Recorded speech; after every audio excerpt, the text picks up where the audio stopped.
चंदन नगर गांव की सबसे उम्रदराज महिला बिमला काकी अपनी विधवा बहू सुमन और पोती मीना के साथ रहती थी। सूखी लकड़ियां बेचकर गुजारा चलता था इनका।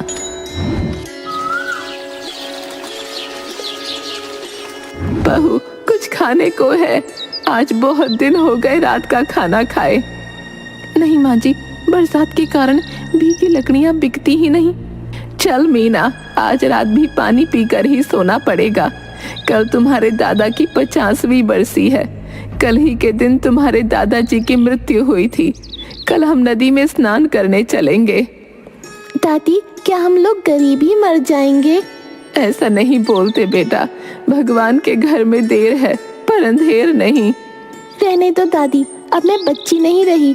कुछ नहीं बदलने वाला, हमारा भाग्य ही खराब है। दूसरे दिन तीनों नदी पर स्नान करने जाते हैं।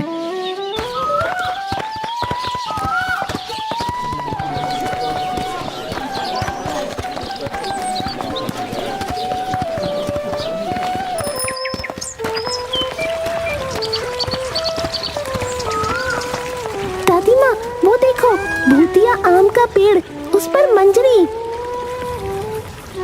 आश्चर्य, मैं शादी होकर आई थी तब इसमें बहुत आम होते थे,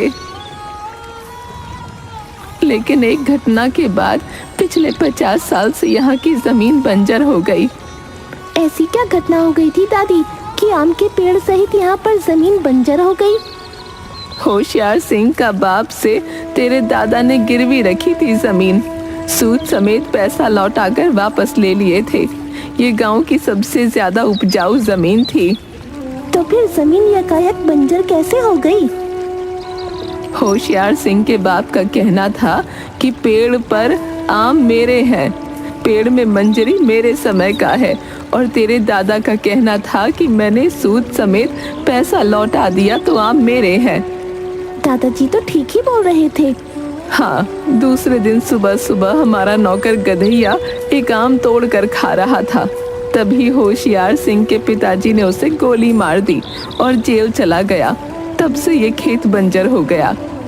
माँ, हम लोग इस बार खूब आम खाएंगे। अरे बेटी, आम खाना भी और बेचना भी, इसमें बहुत आम होते हैं। तभी उधर से पंडित ज्ञानचंद आते हैं। अरे, इस पेड़ पर फिर से मंजरी आ गई। मैंने बचपन में इस पेड़ के आम खाए हैं, बहुत ही मीठे और स्वादिष्ट होते थे। हाँ पंडित जी, इस पेड़ से मेरी बहुत सी यादें जुड़ी हैं। मीना का पापा और मेरा लल्ला गरीबी में गुजर गया, लेकिन इसे बेचा नहीं। हाँ, वे कहा करते थे कि ये पेड़ नहीं, मेरा गधैया है। चलो काकी, इस पर फल लगेंगे तो एक पूजा करवा देना।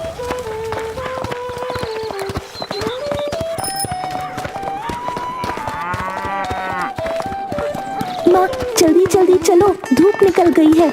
लकड़ियों को सुखाकर दोपहर में बाजार जाकर बेच आएंगे। मीना और सुमन दोनों लकड़ियों को सुखाकर बाजार में बेचकर पैसे लिए घर लौट रही थीं।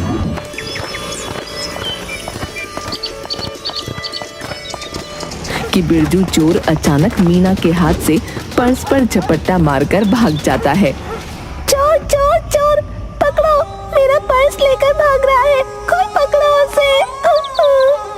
जाने दे बेटा, शायद वो पैसा हमारे नसीब में नहीं था। ऐसे कैसे नसीब में नहीं था? 4 दिन से दादी भूखी है, वो भूखी मर जाएंगी। किसी तरह सुमन मीना को समझा बुझाकर घर ले जा रही थी।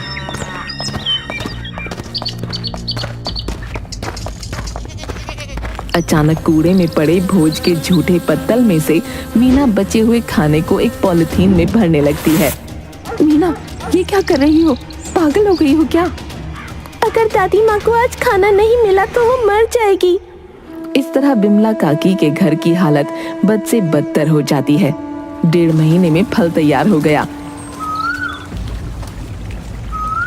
जब जब मैं इस पेड़ को देखता हूँ, पिताजी याद आ जाते हैं।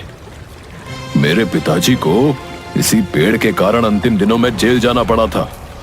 मैं उनका मुंह भी नहीं देख सका था।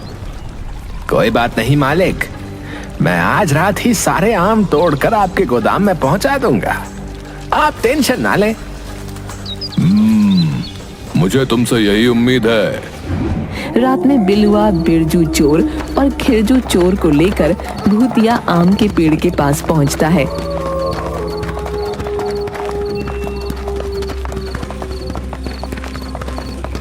और देख रहे हो बिरजू, और सभी आमों को तोड़कर मालिक के गोदाम में पहुंचाना है हमें। उस्ताद, मैंने न जाने कितने गांव में जाकर आम के पेड़ों से आम चुराए होंगे, लेकिन इतना आम एक पेड़ में कहीं नहीं देखा। सही कह रहा है भाई, लगता है हर पत्ता फल में बदल गया। ए चलो भाई, ए चलो, सब अब काम पर लग जाओ, चलो। थोड़ी देर में बलुआ के मुंह पर एक आम आकर जोर से लगता है। अबे ओ खिरजू, ओ देख कर फेंका कर, है मुझे चोट लग गई। उस्ताद, मैं तो आम दूसरी तरफ फेंक रहा हूँ, ये जरूर बिलवा की करतूत है। तभी दूसरा आम भी आकर बिलुआ के चेहरे पर लगता है। वो बिलबिला उठता है। और साले चोर कमीने, अबे मुझसे मजाक भारी पड़ेगा, बता रहा हूँ। उतर, तुझे बताता हूँ तेरी ऐसी की तैसी। उस्ताद, मैं तो अभी आम खा रहा हूँ, मैं कैसे फेंक सकता हूँ। तभी एक और बड़ा सा आम फिर से बिलुआ की पीठ पर लगता है।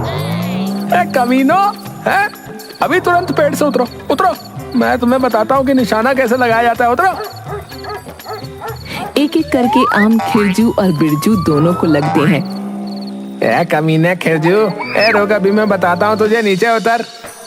अच्छा, मुझे मार कर मुझे ही धमकी दे रहा है? ए तू उतर, मैं तेरी बैंड बजाता हूँ, तेरी तो। नीचे उतरकर तीनों में लड़ाई होने लगती है। ओए कमीने बिरजू, ओए तूने मेरी पैंट क्यों उतारी रे? ना ना ना भैया, खिरजू, मैंने तुम्हारा पैंट नहीं खींचा। अबे मेरा पैंट छोड़ दे कमीने, मैंने चड्डी भी नहीं पहनी आज, ओए छोड़ दे। तभी पेड़ से आम की मूसलाधार बारिश होने लगती है। तीनों का चेहरा लहूलुहान हो जाता है। बहुत दिनों से किसी से पाला नहीं पड़ा, आज मजा आएगा। आज तुम्हारी मौत तुम्हें यहाँ ले आई है। भूत भाई, मुझे ये दोनों बहला फुसला कर लेकर आ गए, तो मुझे छोड़ दो। छोड़ दूंगा, तुम्हें तो आम के अचार की तरह काट कर मिर्च मसाला लगाकर खाऊंगा। हाँ। देखा उस्ताद, मैं ना कह रहा था, ये लौंडा भरोसे का नहीं है। मर गया रे उस्ताद, बचाओ, मेरा हाथ टूट गया। कभी ना, मुझ पर तो लगता है फूल बरस रहे हैं। देखो भूत भाई, हमारी आपसे कोई दुश्मनी नहीं है, हम तो नौकर ठहरे, तो मालिक का आदेश का पालन कर रहे हैं, हमें छोड़ दो। गलत का साथ दोगे तो गलत ही अंजाम भुगतोगे, और गधैया से पीछा छोड़ाना आसान नहीं है बच्चों। हमें माफ कर दो भैया, माफ कर दो, आज के बाद कोई भी बुरा काम नहीं करेंगे, तुम जैसा बोलोगे वैसा ही करेंगे। ठीक है, तो सारे आम गाड़ियों में भरकर बिमला काकी के घर पहुंचा दो। ठीक है भूत भाई, जान बची तो लाखों पाए भैया। अबे बिरजू खिरजू, अबे खड़े खड़े मुंह क्या देख रही है? अबे जल्दी से सारा आम बोरिये में भरकर बैलगाड़ी में रख। रातों रात सारे आम बिमला काकी के घर पहुंच जाते हैं। उधर होशियार सिंह के घर पर। अरे, छत पर से आम कैसे टपक रहा है? अरे मेरी नाक टूट गई। अरे रोको इन आमों को, अरे अरे अरे बचाओ, अरे बचाओ। क्यों, तुम्हें आम चाहिए ना? ले लो आम।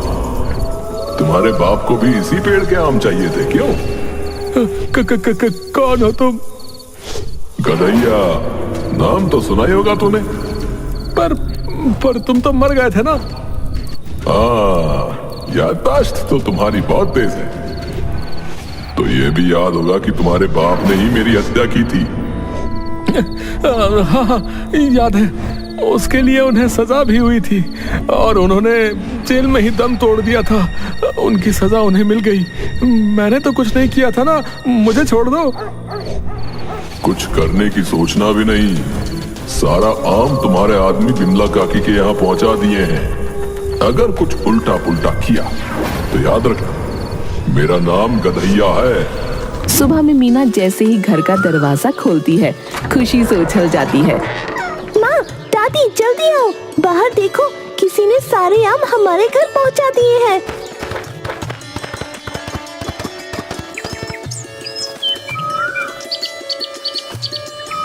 बहू, जल्दी से पंडित जी को बुलाकर आज पूजा करवा दो। मीना, तू व्यापारी मंगत लाल को बुला ला। थोड़ी देर में पंडित ज्ञानचंद आकर पूजा करने लगते हैं। इधर होशियार सिंह के घर पर। क्यों रे, हैं हरामखोरो, कल रात तो बड़ा उछल उछल कर दंभ भर रहे थे, क्या हुआ? एक छोटी सी चोरी ना हो पाई? दूर हो जाओ मेरी नजर से। मालिक मंगल लाल आए हैं। क्यों मंगत, सुना है तुम आम का सौदा करने जा रहे हो? नहीं हुजूर, आपके बिना इजाजत के एक पत्ता भी नहीं हिल सकता इस गांव में। मैं अभी जाकर मना कर दे रहा हूँ। हाँ, इसी में तुम्हारी भलाई है। इधर बिमला काकी के घर पर। वाह, बहुत स्वादिष्ट खाना बनाया था काकी तुम्हारी बहू ने। अचार ने तो मन मोह लिया। अगर कुछ अचार बचा हो तो बांट देना।